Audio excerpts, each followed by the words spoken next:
E a Câmara dos Deputados, como a gente disse, vai continuar discutindo e votando os projetos que compõem o pacote de corte de gastos do governo federal. No total, são 3 propostas. Uma delas, que altera regras do arcabouço fiscal, teve o texto base aprovado ontem. Aciona alguns gatilhos em momentos específicos ali para o governo tentar conter as suas despesas. Agora, concluindo os destaques que faltam desse texto, os deputados vão analisar. Eles vão analisar agora os destaques e depois tem outros 2 textos. Afinal de contas, o pacote são 3. Mas quem vai explicar tudo que está no calendário de hoje e das próximas horas é a Thaisa Medeiros, já na tela conosco, direto da Câmara dos Deputados. Muito boa tarde, Thaisa. Oi, Yuri, boa tarde a você e a todos que acompanham o 360, dia movimentado aqui na Câmara dos Deputados. Pela manhã teve sessão conjunta do Congresso Nacional para votar a LDO e agora à tarde expectativa de votação do pacote de corte de gastos enviado pelo governo federal. A gente lembra que ontem então já foi aprovada a primeira parte desse projeto, como você adiantava. Sobraram ainda para análise 3 destaques e mais uma PEC, a proposta de emenda à Constituição, e um projeto de lei ordinária. Então são esses 2,5, vamos dizer assim, porque os destaques ainda estão na pauta, que vão passar aqui pelo plenário da Casa agora à tarde, muita negociação nos bastidores. Eu conversei com o deputado Átila Lira, ele que é o relator do projeto que foi aprovado ontem.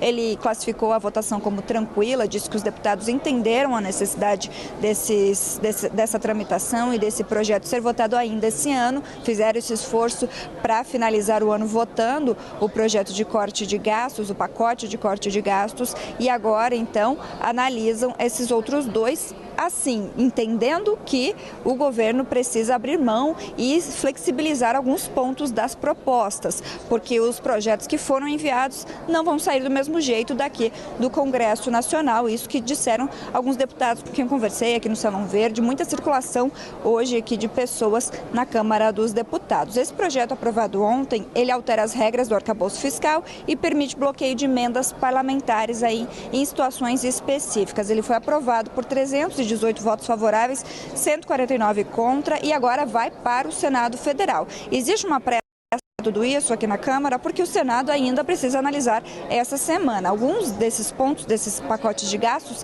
interferem, por exemplo, no próprio orçamento do ano, como pontos de salário mínimo, etc. Coisas que vão impactar no orçamento de 2025. Então é preciso agilizar a apreciação de algumas partes, principalmente desse pacote de corte de gastos. Então ainda faltam os 3 destaques de ontem, essas 2 matérias, como eu falei, e o ideal é que essas propostas sejam analisadas ainda hoje. A expectativa é essa, o mais tardar amanhã de manhã. A votação ainda não começou, os parlamentares estão chegando aqui ao plenário para começar de fato essa análise. O PLP que foi aprovado ontem também tem um ponto que gerou uma certa discordância que pode respingar nessa votação de hoje, que é a questão do DPVAT, que agora se chama SPVAT, que é o seguro para pessoas que sofreram acidentes de trânsito. O seguro continuava sendo pago, mas os recursos já não existiam mais. Então, tinha essa questão a ser debatida. Ele foi incluído no texto,